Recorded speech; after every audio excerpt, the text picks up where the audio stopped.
High বন্ধুরা, কেমন আছো? আশা করি ভালো আছো। আর এই যে দেখছো যে আমি শুয়ে আছি। কেন শুয়ে আছি?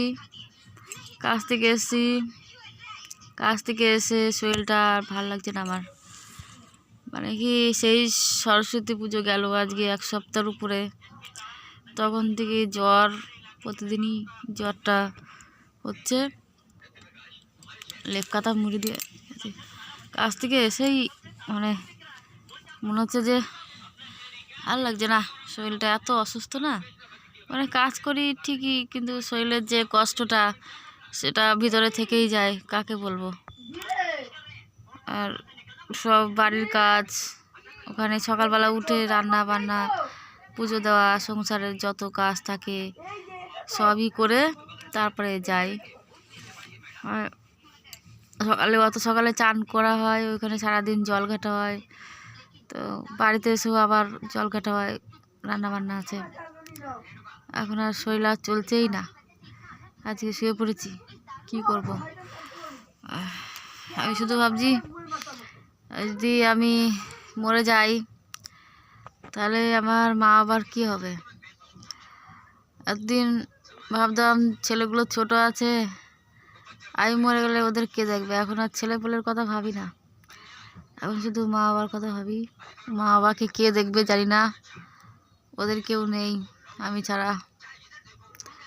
তাই ওখানে কাজে ছুটি নেব, ছুটি নিলে পয়সা হবে না। পয়সার জন্য রোজই কাজ করতে হচ্ছে, কি করব। তোমরা সবাই কেমন আছো? সবার শরীর ঠিক আছে তো? আর সবাই ভালো থেকো, খাওয়া দাওয়া ঠিক মতন করবে, যাতে আমার মতন অসুস্থ না হয়ে যাও।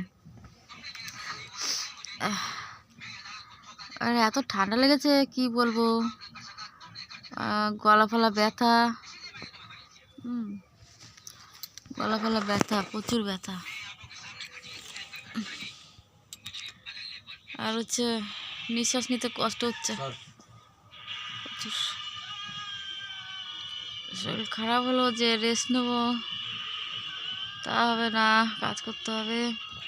কাজ না করলে পয়সা হবে না। চারিদিকে টাকা পয়সার মানে খুবই সমস্যা।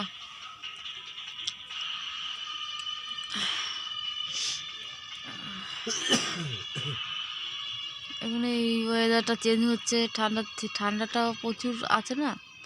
আর আমার হচ্ছে শরীর খারাপটা হতো না, ওই সকালবেলা উঠতে হয়, সব ধরো দুয়ারে মানে জল দেওয়া, যাকে বলে লেপা পোছা, ঘর ধর নেতা দেওয়া, সবই তো জলের কাজ। আবার ধরো রান্না করা, সব কিছু করতে হয়, অনেক কাজ বাড়িতে।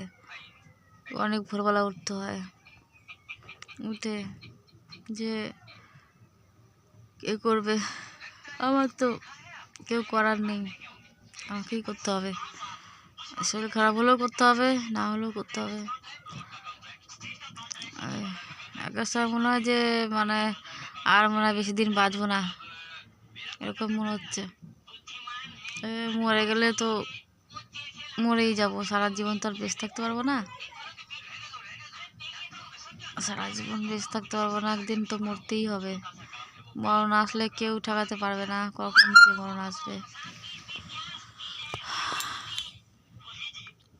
বন্ধুরা সবাই ভালো থেকো, আজকের মতন এখানেই টাটা।